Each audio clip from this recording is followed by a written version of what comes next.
So hi, நம்ம இன்றைக்கி வந்து எக்கனாமிக்ஸில் first chapter introduction of micro economics தான் பார்க்க போகிறோம். ஓகேங்களா?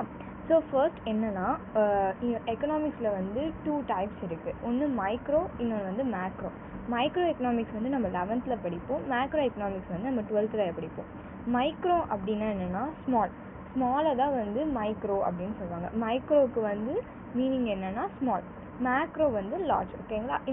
இந்த ஒரு விஷயத்த மட்டும் நீங்கள் நல்லா ஞாபகம் வச்சுக்கோங்க. ஸோ ஃபர்ஸ்ட் வந்து நம்ம மைக்ரோ எக்கனாமிக்ஸ்னால் என்னென்னு பார்க்க போகிறோம். ஸோ சாப்டர் 1 ஃபுல்லாகவே மைக்ரோ எக்கனாமிக்ஸோட இன்ட்ரடக்ஷன் தான் இருக்கும். ஆத்தர் யார், என்னென்ன இது இருக்குது, எக்கனாமிக்ஸ்னால் என்ன, எதுக்காக இந்த சப்ஜெக்டை படிக்கிறோம், ஸ்கோப்பு, ஆப்ஜெக்டிவ்ஸ், அப்புறம் டெஃபினிஷன், மீனிங், இன்ட்ரடக்ஷன், இது எல்லாமே வந்து ஃபர்ஸ்ட் சாப்டரில் வந்து கவர் ஆகும். ஓகேங்களா? ஃபர்ஸ்ட் வந்து என்னென்னா இன்ட்ரடக்ஷன். ஓகேங்களா? ஸோ இன்ட்ரடக்ஷனில் a subject should have a name or title that facilitates a clear and correct understanding of its contents. So என்ன சொல்கிறாங்கன்னா, ஒரு சப்ஜெக்ட் வந்து அதோட நேமும் டைட்டிலும் வந்து கிளியர் அண்ட் கரெக்ட் அண்டர்ஸ்டாண்டிங்கில் இருக்கணும். அதோட கண்டென்ட்டும் அந்த டைட்டிலும் வந்து சேமாக இருக்கணும். அதுக்கு எப்படி சொல்கிறது, இப்போ கண்டென்ட் வேறு மாதிரி ஆனால் சப்ஜெக்டோட டைட்டில் வேறு மாதிரி இருந்துச்சுன்னா அது வந்து அண்டர்ஸ்டாண்டிங்காக இருக்காது. ஸோ ரெண்டுமே வந்து சேமாக இருக்கணும் அப்படின்னு சொல்கிறாங்க. ஓகேங்களா? அடுத்து வந்து for a subject like economics there are many books available with the title such as introductory economics, economics and introduction, basic economics, elements of economics, elementary economics, fundamentals of economics, etc. So வந்து எக்கனாமிக்ஸ்லேயே வந்து different types of name வச்சு title வச்சு நிறைய books இருக்குதுன்னு சொல்கிறாங்க.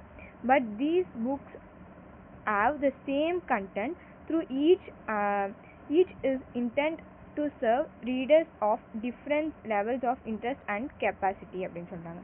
So என்ன சொல்கிறாங்கன்னா, economics வந்து எக்கனாமிக்ஸ் அப்படின்ற ஒரு பேரை வச்சு நிறைய டைட்டில் புக்ஸ் இருக்குது. ஆனால் எல்லாமே வந்து ஒரே கண்டென்ட், ஒரே சேம் கண்டென்ட் தான் இருக்குது அப்படின்னு சொல்கிறாங்க.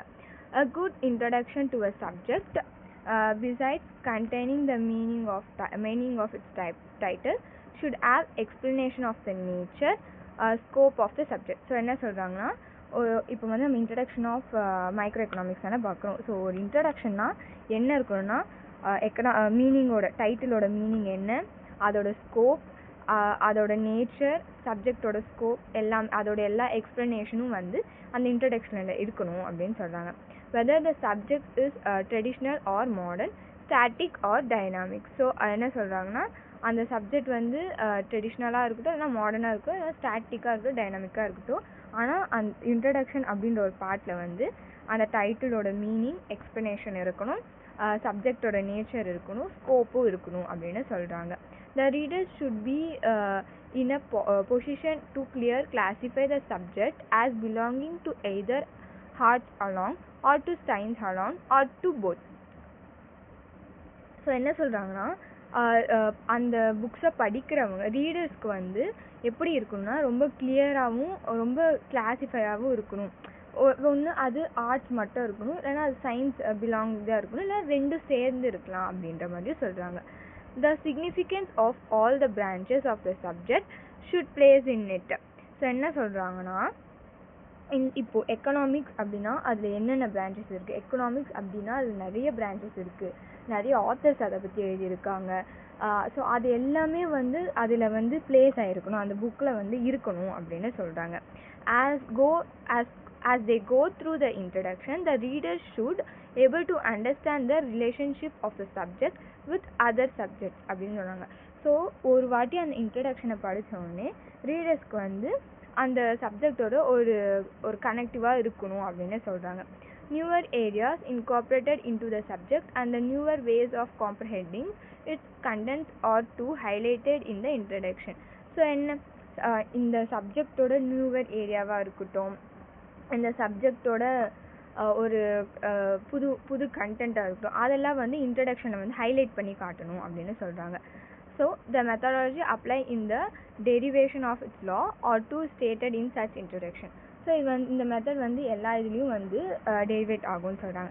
ஸோ நார்மலாக சிம்பிளாக சொல்லணுன்னா இன்ட்ரடக்ஷன் டு எக்கனாமிக்ஸ் வந்து என்னென்னா every subject as an introduction. எல்லா சப்ஜெக்ட்டுக்கும் வந்து இன்ட்ரடக்ஷன் இருக்கும். அதில் என்ன இன்ட்ரடக்ஷன்னா அதை நம்ம என்னென்னலாம் பார்க்க போகிறோன்னா what the subject is, subject என்ன, வை வி ஸ்டடி சப்ஜெக்ட், நம்ம எதுக்காக சப்ஜெக்டை படிக்க போகிறோம், its nature and scope, its important, its relationship with other subject.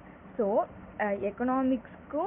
எக்கனாமிக்ஸை விட்டு இன்னொரு சப்ஜெக்ட்டுக்கும் அதோட ரிலேஷன் எப்படி இருக்குது அப்படின்றத பார்க்குறது, அதோட நேச்சர் அண்ட் ஸ்கோப்பு, அதோட இம்பார்ட்டண்ட், இதெல்லாம் தான் வந்து ஒரு சப்ஜெக்டோட இன்ட்ரடக்ஷன் அப்படின்னு சொல்கிறாங்க. இதெல்லாம் தான் நம்ம வந்து சப்ஜெக்ட்குள்ளே பார்க்க போகிறோம் அப்படின்னு சொல்கிறாங்க.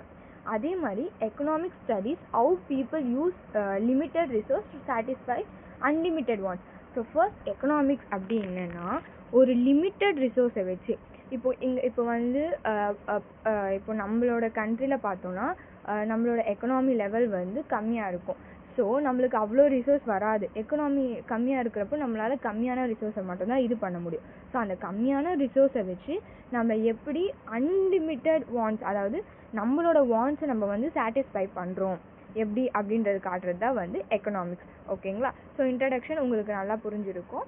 எதுக்காக இந்த இன்ட்ரடக்ஷன் வந்து நம்ம ஏன் சப்ஜெக்டை படிக்கிறோம், எதுக்காக நம்ம படிக்கிறோம், அதோட நேச்சர், அதோட scope, importance, relationship other subject, what the subject, சப்ஜெக்ட்னா என்ன, அந்த சப்ஜெக்ட் என்ன, எக்கனாமிக்ஸ்னால் நல்ல இந்த 2 லைன்ஸ் மட்டும் நீங்கள் நார்மலாக யாராவது உங்ககிட்ட எக்கனாமிக்ஸ்னால் என்னன்னு கேட்டாங்கன்னா இந்த 2 லைன்ஸ் மட்டும் சொல்லுங்கள். Economic studies how people use limited resource to satisfy unlimited wants அப்படின்னு. ஸோ என்னது, ஒரு லிமிட்டட் ரிசோர்ஸை வச்சு நம்ம அன்லிமிட்டெட் வான்ஸை வந்து சாட்டிஸ்ஃபை பண்ணுறோம் அப்படின்றது தான் வந்து எக்கனாமிக்ஸ். ஓகேங்களா?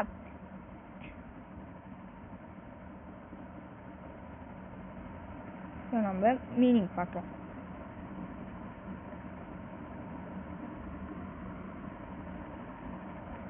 Okay, economics meaning.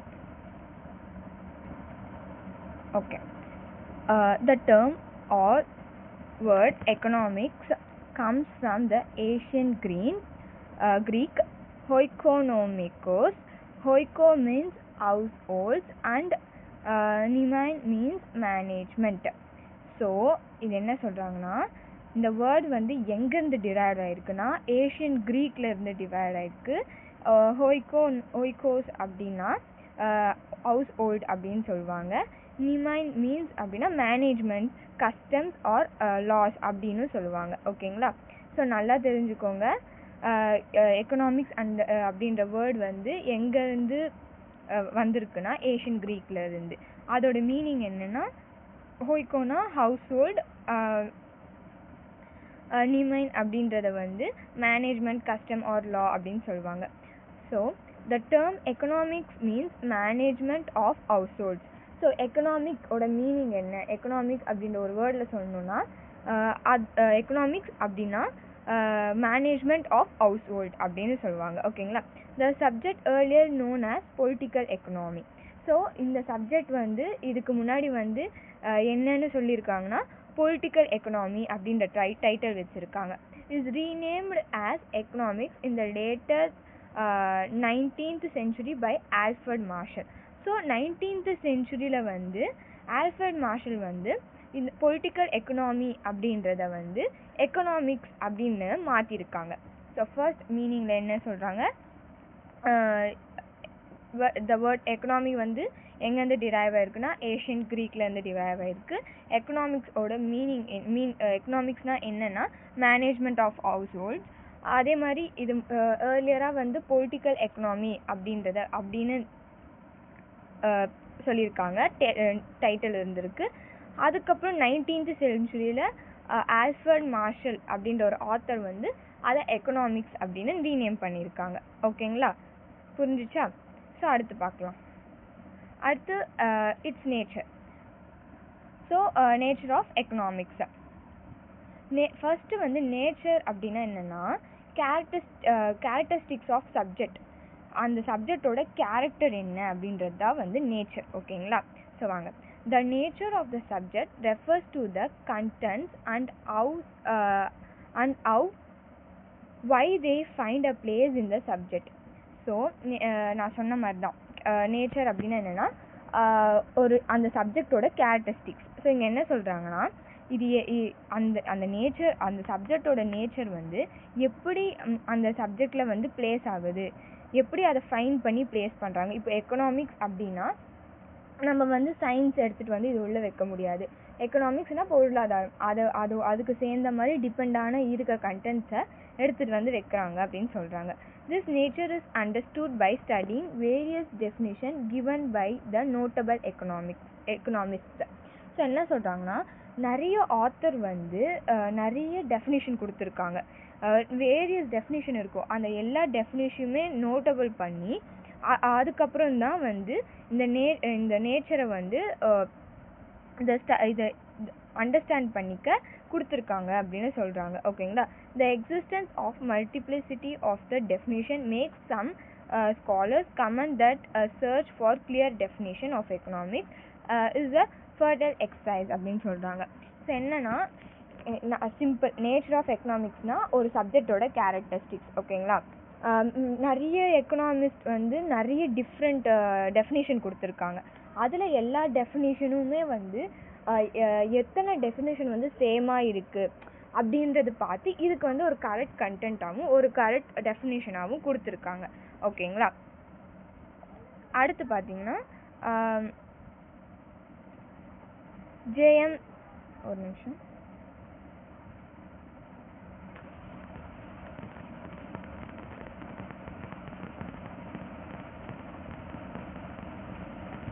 okay.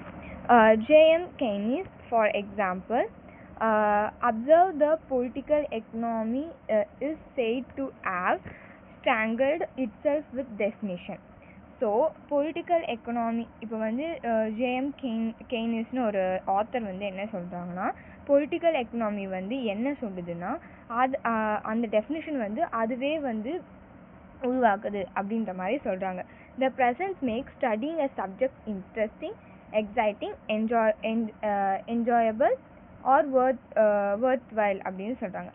So இப்போ நம்ம ஒரு சப்ஜெக்டை எடுக்கிறோம், அதுக்கு வந்து நம்ம ஃபர்ஸ்ட் வந்து சப்ஜெக்டோட நேச்சர் என்ன அதோட ஸ்கோப் என்ன எல்லாத்தையும் வந்து பார்த்து படிக்கிறவங்களுக்கு வந்து அந்த சப்ஜெக்ட் வந்து என்ஜாயபிளாக இருக்கணும், அதை வந்து ரொம்ப எக்ஸைட்டிங்காக படிக்கணும், இன்ட்ரெஸ்டிங்காக இருக்கணும். ஸோ அந்த டைட்டிலுக்கு ஏற்ற மாதிரி அந்த சப்ஜெக்டில் இருக்கிற கண்டென்ட்லாம் கரெக்டாக இருந்துச்சுன்னா படிக்கிறவங்களுக்கு வந்து அது ரொம்ப worth while-ஆக இருக்கும்னு சொல்கிறாங்க.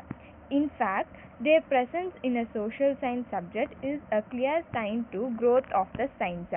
ஸோ இவங்களோட ப்ரெசன்ஸ் வந்து சோஷியல் சயின்ஸில் இருக்கிற சப்ஜெக்டில் இருக்கிற கிளியர் சைன் வந்து சயின்ஸ்லேயும் வந்து க்ரோத் ஆகுது அப்படின்னு சொல்கிறாங்க. ஓகேங்களா. It indicates there exists freedom people associate with such science to formulate fresh definition. So அதே மாதிரி ஆத்தர்ஸ்க்கெலாம் வந்து ஒரு ஃப்ரீடம் கொடுக்குறாங்க, ஒரு ஃப்ரெஷ்ஷான டெஃபினிஷன் கொண்டு வர. ஓகேங்களா. அடுத்து வந்து these associates appreciate and make use of the opportunity offered to them and come up with a plethora of definitions saying the more the merrier அப்படின்னு. ஸோ என்ன சொல்கிறாங்கன்னா இந்த அசோசியேஷன் வந்து நிறைய அப்ரிசியேட் அண்டு ரொம்ப யூஸ் பண்ணி ஆப்பர்ச்சுனிட்டியை யூஸ் பண்ணி அவங்களா வந்து டெஃபினிஷனை வந்து ஒன்று சொல்கிறாங்க. என்னன்னா த மோர் த மேரியர் அப்படின்றது. ஈச் டெஃபினிஷன் ரெப்ரசன்ட்ஸ் அ யூனிக் ஜென்ரலைசேஷன். ஒரு டெஃபினிஷனுமே அவங்க சொல்கிற ஒரு டெஃபினிஷனுமே அவங்களுக்கு வந்து ஒரு யூனிக்கான ஜென்ரலைசேஷன் இருக்கும் அப்படின்னு சொல்கிறாங்க. ஓகேங்களா. A wide variety of definition paves the way to arrive a near complete agreement on the subject matter of economics. So என்னன்னா இப்போ நம்ம எவ்வளோ டெஃபினேஷன் இருக்கோ அந்த எல்லா டெஃபினேஷனும் தான் வந்து இப்போ நம்மளால் கம்மியாக டெஃபினேஷன் இருந்துச்சுன்னு வச்சுக்கோங்களேன், ஆனால் அதை வச்சு நம்மளால் வந்து இது கரெக்டான வியூவா அப்படின்னு சொல்ல தெரியாது. ஆனால் நிறைய டெஃபினேஷன் இருந்துச்சுன்னா திங்க் பண்ணி இது வந்து ஒரு கம்ப்ளீட் அக்ரிமெண்ட்டாக ஒரு சப்ஜெக்ட் வந்து மேட்டர் ஆகுது அப்படின்னு சொல்கிறாங்க. Science grows stage by stage and every stage its newer definition emerged and concept associated with it receives some special emphasis. So இப்போ இந்த சயின்ஸ் வந்து ஒவ்வொரு ஸ்டேஜ்லேயும் வந்து ஒவ்வொரு ஒன்று க்ரோ ஆகும் அப்படின்னு சொல்கிறாங்க. எவ்ரி ஸ்டேஜ்லுமே இது க்ரோ ஆகிட்டே வரும். ஒரு நியூ டெஃபினிஷனும் வந்து அந்த கான்செப்டை வந்து அசோசியேட் பண்ணி அது க்ரோத் கொடுக்கும் அப்படின்னு சொல்கிறாங்க.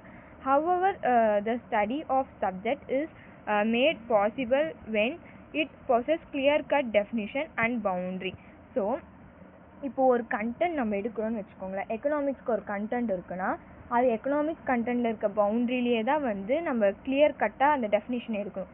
அதை தாண்டி போயிடுச்சுன்னா அது வந்து அந்த சப்ஜெக்ட்டுக்கு ரிலேட்டபிளாக இருக்காது அப்படின்னு சொல்கிறாங்க. ஓகேங்களா? இப்போ பார்த்தீங்கன்னா இந்த இதில் வந்து ரொம்ப 4 important definition இருக்கு. 4 definition each referring the particular stage of the growth of the subject of economics. நம்ம பார்த்தோம்ல ஒவ்வொரு ஸ்டேஜுக்கும் வந்து ஒவ்வொரு growth இருக்கு. ஸோ எக்கனாமிக்ஸ்க்கு வந்து 4 definition இருக்கு. அந்த 4மே வந்து ஒவ்வொரு ஸ்டேஜும் வந்து ஒவ்வொரு growth இருக்கு அப்படின்னு சொல்றாங்க. ஸோ ஃபர்ஸ்ட் என்னன்னா ஸ்மித்ஸ் wealth definition representing the classical era. So first stage என்னென்னா ஆடம் ஸ்மித் வந்து வெல்த் டெஃபினிஷனை கொடுத்துருக்காங்க. வெல்த்னா என்னன்னு தெரியும் உங்களுக்கே.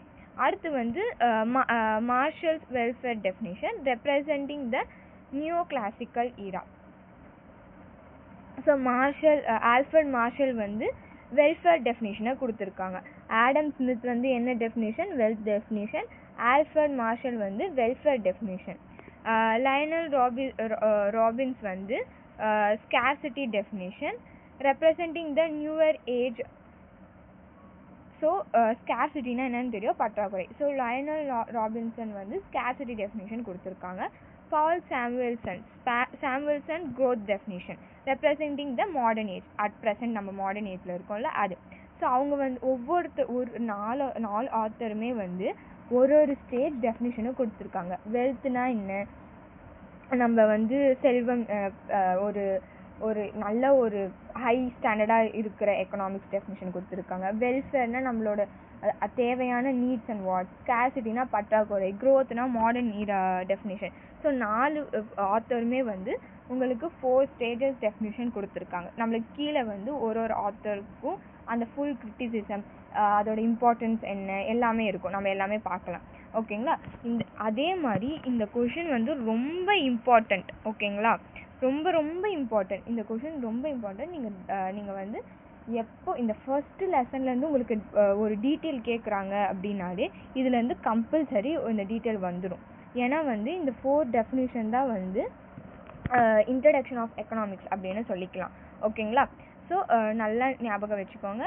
ஸ்மித் வெல்த் டெஃபினிஷன் ஒன்று, அடுத்து மார்ஷல் வெல்ஃபேர் டெஃபினிஷன், அடுத்து ராபின்ஸ் ஸ்கேர்சிட்டி டெஃபினிஷன், அடுத்து சாமுவல்சன் growth டெஃபினிஷன். ஓகேங்களா? ஸோ ஓகே, நம்ம அடுத்து போகலாம்.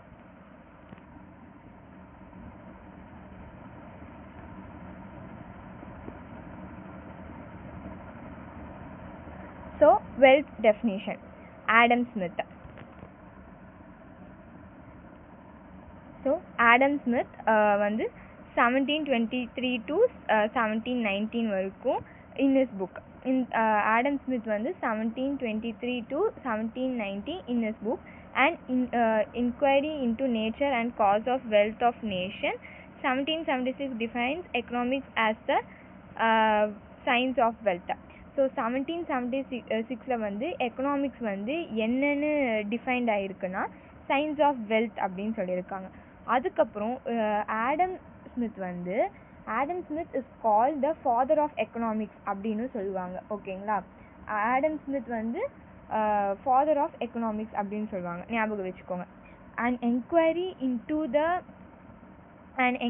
into the nature and causes of wealth of nations 1776. இது வந்து அவர் ஃபேமஸான புக். அவரோட ஃபேமஸான புக் நேம் தான் வந்து inquiry into nature and cause of wealth of nation 1776. இதுதான் வந்து அவரோட ஃபேமஸான புக் அப்படின்னு சொல்கிறாங்க. ஓகேங்களா? அடுத்து explains how Nations wealth is created and increased. So இது என்ன சொல்கிறாங்கன்னா இந்த புக் வந்து எதை எக்ஸ்பிளைன் பண்ணுன்னா எப்படி நேஷனோட வெல்த்தை வந்து கிரியேட் பண்ணுறது, அதுக்கப்புறம் எப்படி வந்து இன்க்ரீஸ் பண்ணுறது அப்படின்னு. He considered that the individual in the society wants to promote his own gain and his processes. He is guided and led by the invisible hand. So என்ன சொல்கிறாங்கன்னா, இந்த நேஷனில் இருக்கிற ஒவ்வொரு இண்டிவிஜுவலும் வந்து சொசைட்டியோட வாண்ட்ஸ் வந்து ப்ரொமோட் பண்ணணும். அதாவது இப்போ அவங்க வந்து அவங்களோட ஓன் கெயினை வந்து ப்ராசஸ் பண்ணி இதை வந்து அந்த சொசைட்டிக்கு வந்து ஹெல்ப் பண்ணணும் அப்படின்ற மாதிரி சொல்கிறாங்க. He states that every man motivated by his self interest. So வந்து என்ன சொல்கிறாங்கன்னா, ஒவ்வொரு மேனுமே வந்து செல்ஃப் இன்ட்ரெஸ்ட் இருந்து மோட்டிவேட் ஆகணும் அப்படின்னு சொல்கிறாங்க. அவர் வந்து இதை வந்து ஸ்டேட் பண்ணுறாரு என்னென்னு, every man motivated by self interest. So எல்லாருமே வந்து செல்ஃபாக வந்து இன்ட்ரெஸ்ட் வந்து மோட்டிவேட் ஆகணும் அப்படின்னு சொல்கிறாங்க. This means that each person work for his own good.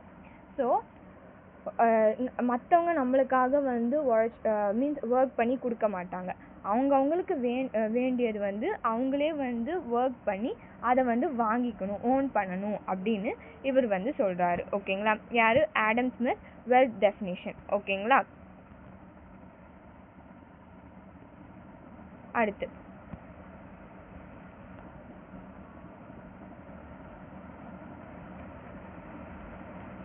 Smith favors the introduction of division of labor to increase the quantum of output.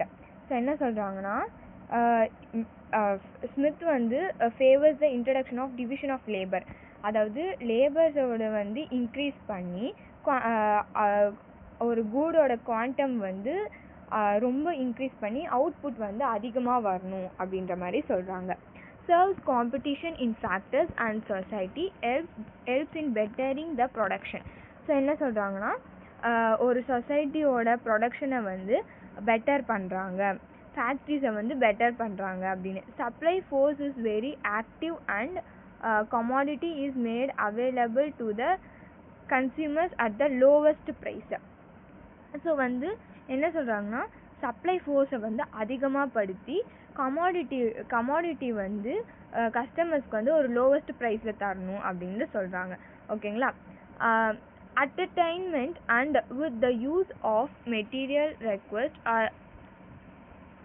இல்லை, இது வந்து அடுத்த டாபிக் நம்ம கீழே பார்க்கலாம்.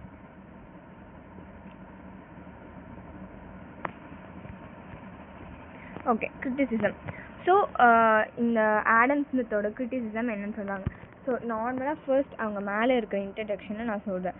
ஆடம் ஸ்மித்தை வந்து எக்கனாமிக்ஸோட ஃபாதர் அப்படின்னு சொல்லுவாங்க. அவரோட ஃபேமஸ் புக் என்னென்னா and enquiry into the nature and causes of the wealth of nation 1776. ஓகேங்களா? ஸோ இவர் என்ன சொல்கிறாங்கன்னா, ஆடம் ஸ்மித்துக்கு வந்து வெல்த் இஸ் வெரி இம்பார்ட்டண்ட்.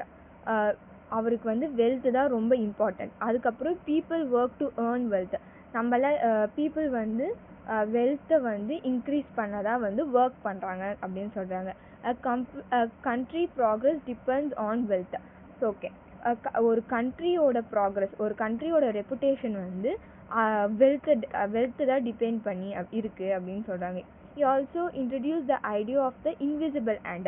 இவர் வந்து ஒரு ஐடியாவை வந்து இன்ட்ரடியூஸ் பண்ணியிருக்காங்க. என்னென்னா invisible hand. This means people work for their own benefit but society also benefits. So என்ன சொல்கிறாங்கன்னா, இப்போது இந்த இன்விசிபிள் ஹேண்ட் அப்படின்ற ஐடியா வந்து என்னென்னா, பீப்புள் வந்து அவங்க ஓன் பெனிஃபிட்காக ஒர்க் பண்ணுறது, அந்த பெனிஃபிட் வந்து சொசைட்டியை கூட வந்து பெனிஃபிட் ஆகுது அப்படின்றது தான் வந்து இன்விசிபிள் ஹேண்ட் அப்படின்ற ஒரு ஐடியாவும் இவர் வந்து இன்ட்ரடியூஸ் பண்ணியிருக்காங்க அப்படின்னு சொல்கிறாங்க. ஓகேங்களா? கிரிட்டிசிசம் என்னன்னு பார்க்கலாம். For Smith, economic consistence of wealth getting activities and wealth spending activities.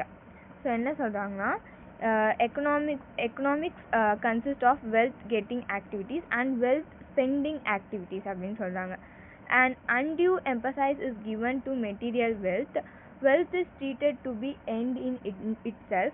This view leads him to ignore human welfare as an essential part of economics. Smith gives his definition when religious and spiritual values held high. Ruskin and Carrier regards economics as a dismal science, as it teaches selfishness which is against ethics. இது வந்து ஒரு செல்ஃபிஷ்னஸை வந்து teach பண்ணுது அப்படின்னு சொல்கிறாங்க. ஓகேங்களா, அடுத்து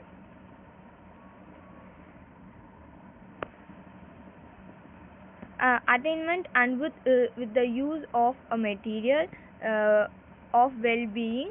It is a one side of study wealth, and on the other more important side part of the study of man. Okay, நான் வந்து இப்போ கிரிட்டிசிசம் என்ன சொல்லியிருக்காங்க அப்படின்றத நான் சொல்கிறேன். ஓகேங்களா, gives important only to wealth. இது என்னன்னா வெறும் வெல்த்துக்கு மட்டும்தான் வந்து இம்பார்ட்டன்ட் கொடுக்கும், ஹியூமன்ஸோட வெல்த்தை வந்து இக்னோர் பண்ணிடும். ஓகேங்களா, ஹியூமன்ஸை வந்து எப்படி ட்ரீட் பண்ணாங்கன்னா மணி மேக்கிங் மிஷினாக வந்து ட்ரீட் பண்ணுது அப்படின்னு சொல்கிறாங்க. ஸோ இந்த கிரிட்டிசிசம் என்னன்னா, ஸோ இந்த டெஃபினிஷனுக்கு வந்து கிரிட்டிசிசம் என்னன்னா, gives important only to wealth.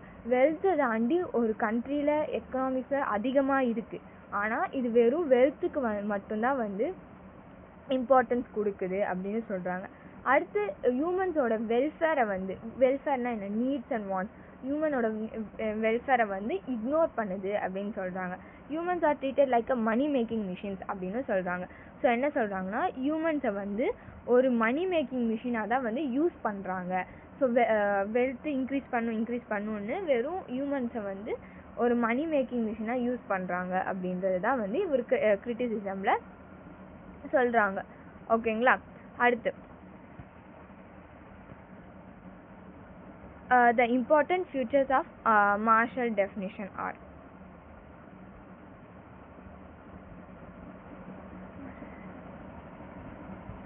okay.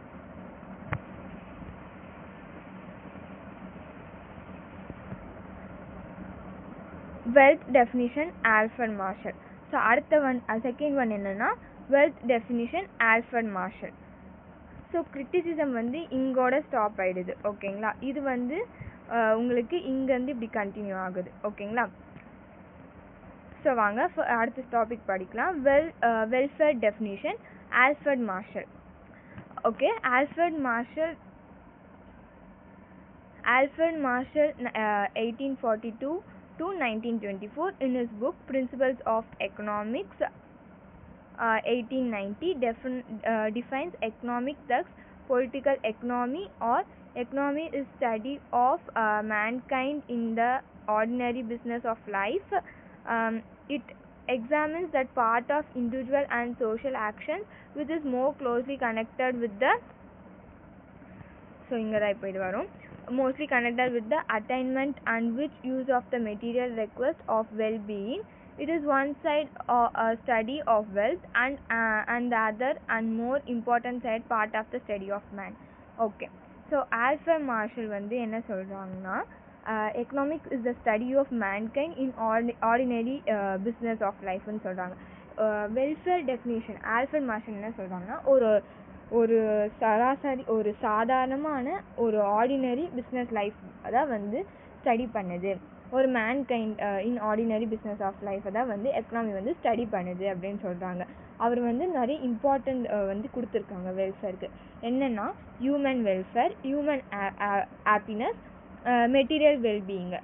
So okay, என்ன சொல்கிறாங்கன்னா ஹியூமனோட வெல்ஃபேர் அவங்களோட நீட்ஸையும் வாண்ட்ஸையும் வந்து சாட்டிஸ்ஃபை பண்ணுறது, அதுக்கப்புறம் அவங்களோட ஹாப்பினஸ், அப்புறம் வந்து மெட்டீரியல் வெல்பீயிங் அப்படின்னு சொல்கிறாங்க. So according to him wealth is means not and end. Wealth மட்டுமே வந்து எண்டு கிடையாது அப்படின்னு ஆல்ஃப்ரட் மார்ஷல் சொல்கிறாங்க. அவருக்கு என்னன்னா வெல்த்தோட முடிஞ்சிடக்கூடாது அப்படின்றது சொல்கிறாங்க. ஓகேங்களா, ஸோ ஆல்ஃப்ரட் மார்ஷல் வந்து வெல்த் டெஃபினிஷன் கொடுத்துருக்காங்க. அந்த டெஃபினிஷன் வந்து என்ன ஸ்டடி பண்ணுதுன்னா economics is the study of mankind in ordinary business of life அப்படின்னு சொல்கிறாங்க. ஓகேங்களா,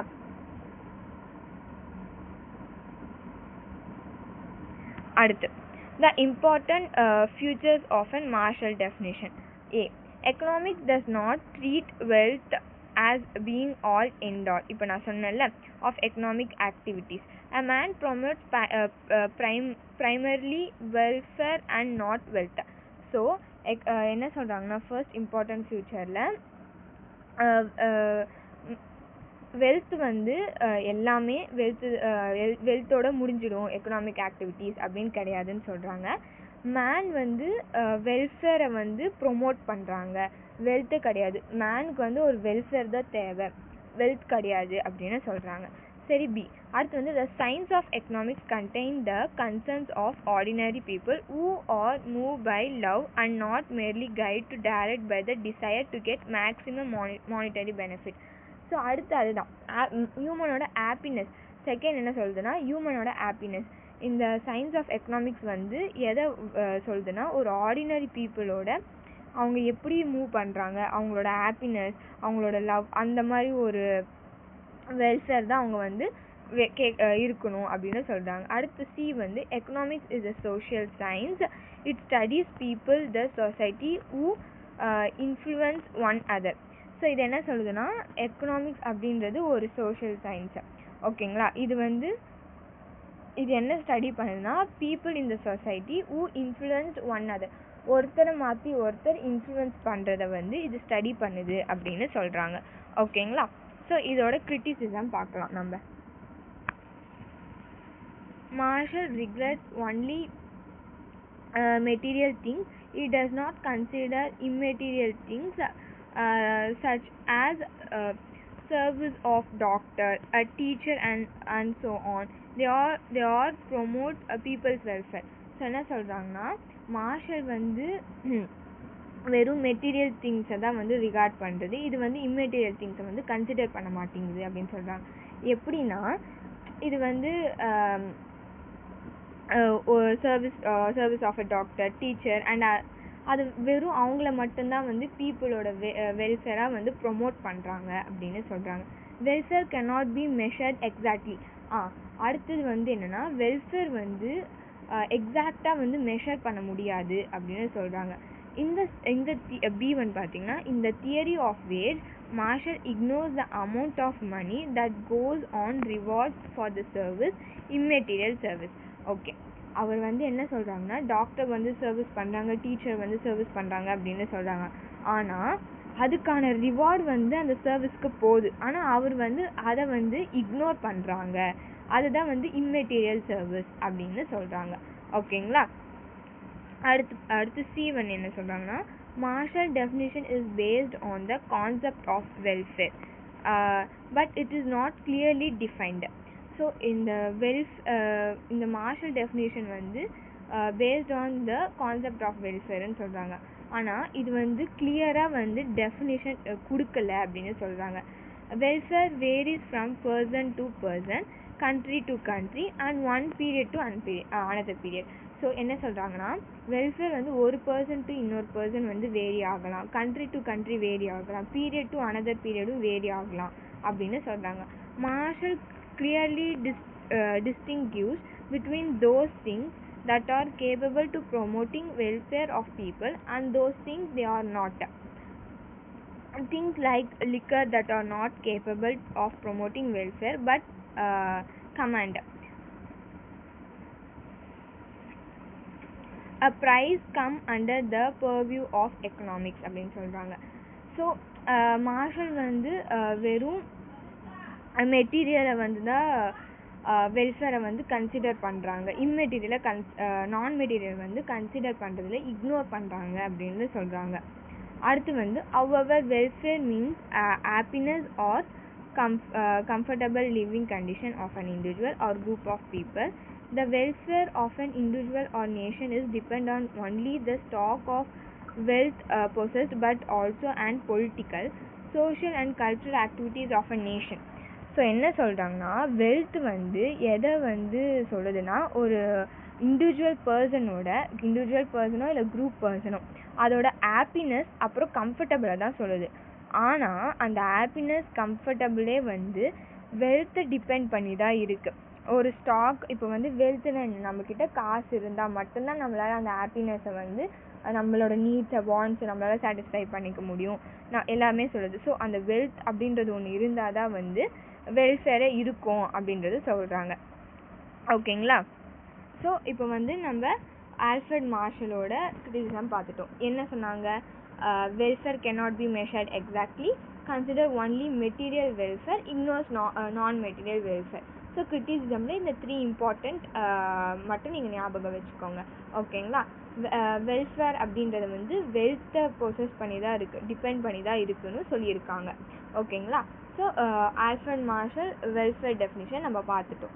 அடுத்து வந்து scarcity definition. ஓகேங்களா. scarcity definition, Lionel Robbins published a book, An Easy on Nature and Significance of Economic Science in 1932. According to him, economics is the science which studies human behavior as a relationship between ends and scarce, which have alternative views. So என்ன சொல்கிறாங்கன்னா, இவர் வந்து ஹியூமனோட பிஹேவியரை வந்து study பண்ணுறாங்க. அதே மாதிரி relation between ends and ஸ்கேர்னா என்ன, பற்றாக்குறை. ஸோ அந்த ரெண்டுத்துக்கும் வந்து சேர்ந்த மாதிரி ஆல்டர்னேட்டிவாக வந்து யூசஸ் இருக்குது அப்படின்ற மாதிரியும் சொல்கிறாங்க. ஓகேங்களா. ஸோ வந்து சிம்பிளான ஒரு எக்ஸாம்பிள் என்ன, science which studies human behaviour as a relationship between unlimited wants and scarce resource. அதாவது ஒரு ரிலேஷன், அதாவது ஒரு ஹியூமனுக்கும் ஒரு அன்லிமிட்டடான வாண்ட்ஸுக்கும் ஒரு ஸ்கேர் ரிசோர்ஸ்க்கும் இருக்கிற ரிலேஷன்ஷிப்பை ஸ்டடி பண்ணுது அப்படின்னு சொல்கிறாங்க. ஓகேங்களா. ஸோ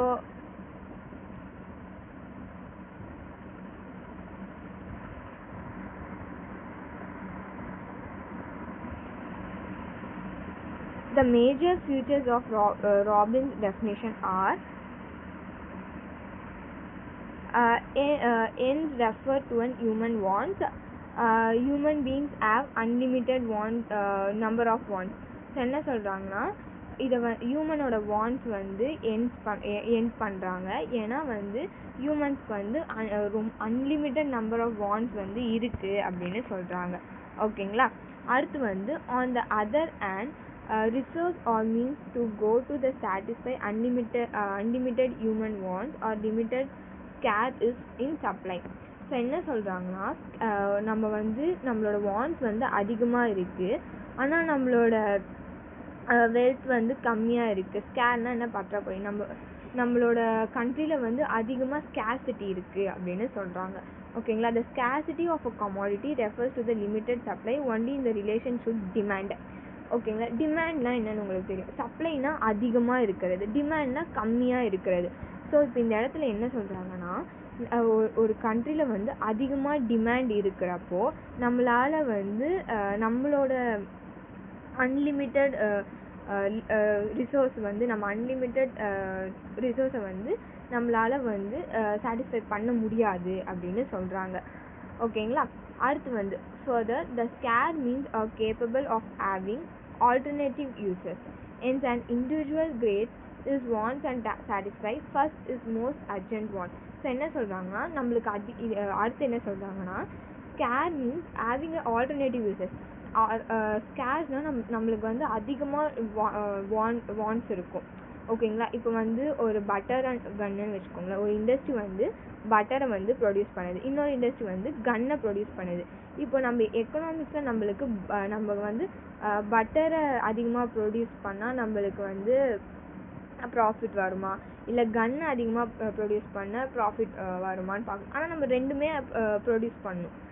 ஆனால் இப்போ என்ன பண்ணுவாங்கன்னா, இப்போ கன்று வந்து நம்மளுக்கு அதிகமாக ப்ராஃபிட் தருது அப்படின்னா கன்னோட ப்ரொடக்ஷனை இன்க்ரீஸ் பண்ணிவிட்டு பட்டரோட ப்ரொடக்ஷனை வந்து கம்மி பண்ணிடுவாங்க.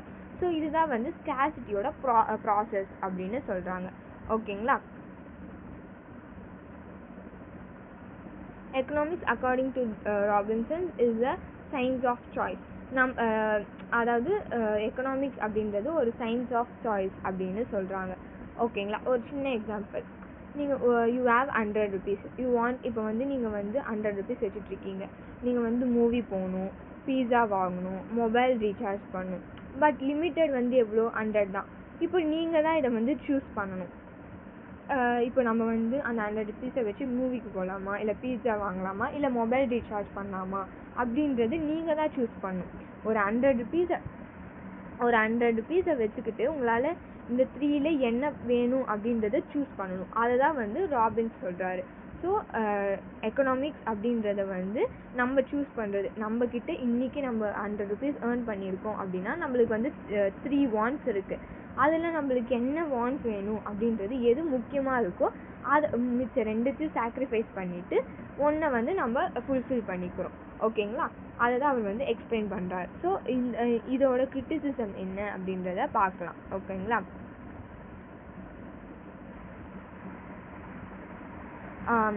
Okay.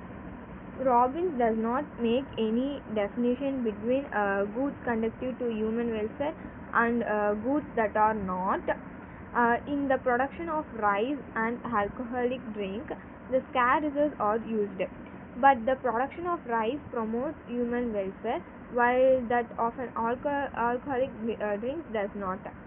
How Robinson concludes that economics is nature between ends.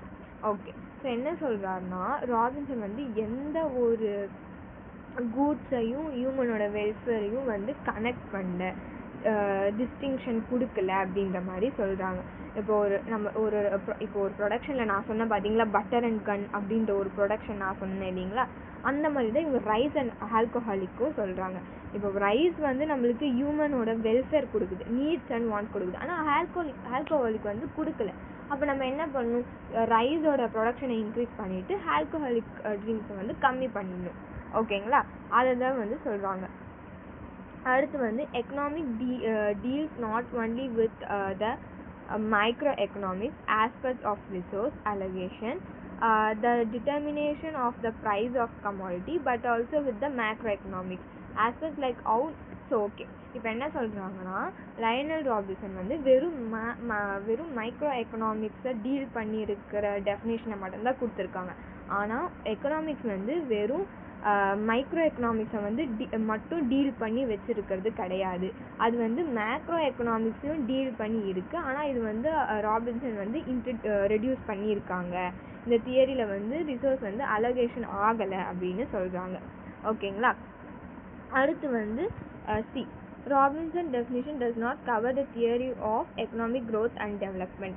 So Robinson டெஃபினிஷனை வந்து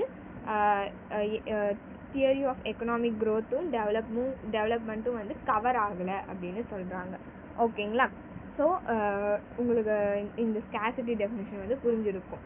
ஸோ இந்த மெரிட்ஸ் அண்ட் என்னென்னா, science definition, applicable everywhere, explains choice and ஸ்கேசிட்டி. இதுதான் வந்து ஒரு சிம்பிள் ஒரு 3 லைன்ஸை சொன்னோன்னா ஸ்கேசிட்டியோட டெஃபினிஷன் என்ன, நம்ம சாய்ஸ் பண்ணிக்கணும். நம்மக்கிட்ட எவ்வளோ இருக்குது, இப்போ நம்மக்கிட்ட 100 ருபீஸ் இருக்குன்னா நம்மளுக்கு 3 வாண்ட்ஸ் வேணும்னா நம்ம சாய்ஸ் பண்ணிக்கணும். அந்த 100 ருபீஸை வச்சு நம்ம எதை எடுக்கலாம், நம்ம எதை வாங்கலாம், எதை கம்மி பண்ணிவிட்டு எதை அதிகமாக பண்ணலாம் அப்படின்றது. ஓகேங்களா? இதுதான் வந்து scarcity definition of Lionel Robinson. ஓகேங்களா? ராபின்ஸ். நம்ம அடுத்து க்ரோத் டெஃபினிஷன் பார்க்கலாம். Growth definition, Samuelson. Paul Samuelson published a book and introductory analysis in 1948. He defined economics the study of men and society choose with or without the use of money to employ scarce productive resource which could have alternative uses to produce various commodity over time and distribute them for consumption now and in the future among various people groups of society. Okay, so இந்த growth definition வந்து என்ன சொல்லுதுன்னா, இந்த scare resource வந்து goods and சர்வீஸை வந்து produce பண்ணும். அது வந்து அமௌங் பீப்புளில் வந்து டிஸ்ட்ரிபியூட் பண்ணும். இது வந்து வெறும் ப்ரெசண்ட்டுக்கு மட்டும் பார்க்குறது கிடையாது, ஃப்யூச்சரும் வந்து நம்ம டிபெண்ட் பண்ணி நம்மளோட க்ரோத்தை வந்து சொசைட்டியில் வந்து அதிகமாக படுத்தணும் அப்படின்றது சொல்கிறாங்க. ஓகேங்களா? ஸோ சிம்பிள் டெஃபினேஷன் என்னென்னா, the study of how society use scarce resource to produce goods and service and distribute them among people. Scarce ரிசோர்ஸை வச்சு எப்படி அந்த ஸ்கேர் ரிசோர்ஸை வச்சு கூட்ஸ் அண்ட் சர்வீஸை ப்ரொடியூஸ் பண்ணி அதை வந்து பீப்புள் கிட்ட டிஸ்ட்ரிபியூட் பண்ணுறாங்க அப்படின்றது தான் வந்து growth definition. இது எதை ஃபோக்கஸ் பண்ணுதுன்னா economic growth, development, efficient use of resource, future welfare. அதுதான் எக்கனாமிக்கோட க்ரோத்து, அதுக்கப்புறம் டெவலப்மெண்ட்டை வந்து ஃபோக்கஸ் பண்ணுது, எஃபிஷியன்ட் யூஸ் ஆஃப் ரிசோர்ஸை வச்சு எப்படி யூஸ் பண்ணலாம் அப்படின்னு, அடுத்து வந்து ஃபியூச்சர் வெல்ஃபேரை வந்து இது பண்ணுது அப்படின்னு சொல்கிறாங்க. ஓகேங்களா?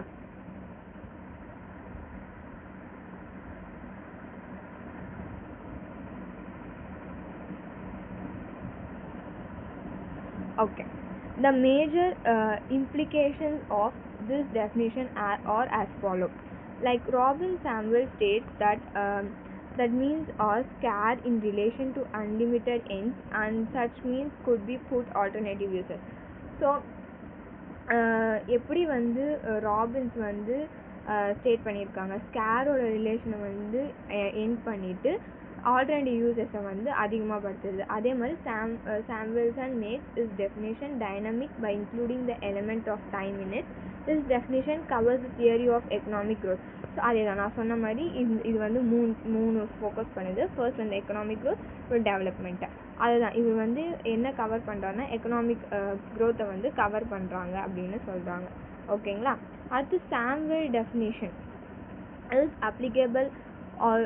applicable also in a better economy whether money is not used. This definition covers various aspects like production, distribution and consumption. இவரோட டெஃபினேஷன் வந்து ப்ரொடக்ஷன், டிஸ்ட்ரிபியூஷன் அண்ட் கன்சப்ஷனும் வந்து டிஃபைன் பண்ணுறது அப்படின்னு சொல்கிறாங்க. சாம்வெல்சன் treats economics as a social science whether Robbins regarded science individual behavior. நம்ம first சொன்ன மாதிரி தான் ராபின்ஸ் வந்து என்னென்னா எக்கனாமிக்ஸை வந்து சோஷியல் சயின்ஸாக வந்து ட்ரீட் பண்ணுறாரு.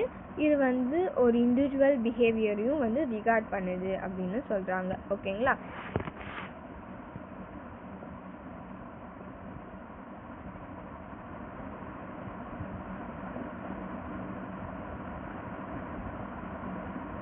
ஸோ ஓகே, நம்ம இன்னைக்கு கிளாஸில் நம்ம இந்த டாப்பிக்கை பார்த்தது வரைக்கும் மட்டும் போதும்.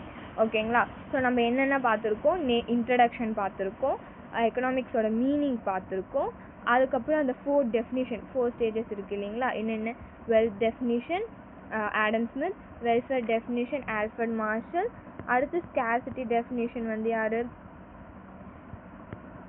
ஸ்கேர்சிட்டி டெஃபினிஷன் வந்து லயனல் ராபின்ஸ், அப்புறம் வந்து க்ரோத் டெஃபினிஷன் வந்து சாம்வெல்சன். ஓகேங்களா? இந்த 4ம் பார்த்துருக்கோம். ஸோ இந்த 4ம் வந்து நீங்கள் படித்து வச்சுக்கோங்க, நீங்கள் ரிவைஸ் பண்ணிக்கோங்க. இந்த 4மே வந்து எதை வந்து பேஸ் பண்ணி இருக்குது அப்படின்றது நான் உங்களுக்கு எக்ஸ்பிளைன் பண்ணியிருக்கேன். நீங்களும் வந்து ஒரு வாட்டி நல்லா படிச்சுக்கோங்க. இது ரொம்ப இம்பார்ட்டண்ட்டான கொஷின். ஓகேங்களா? உங்களுக்கு ஏதாவது இதில் டவுட் இருந்துச்சுன்னா நீங்கள் வந்து எனக்கு சொல்லுங்கள். நம்ம அடுத்த கிளாஸில் நான் வந்து இந்த டவுட்டை கிளியர் பண்ணிவிட்டு உங்களுக்கு அடுத்து வந்து நான் வந்து எடுத்து தரேன். ஓகேங்களா? தேங்க்யூ.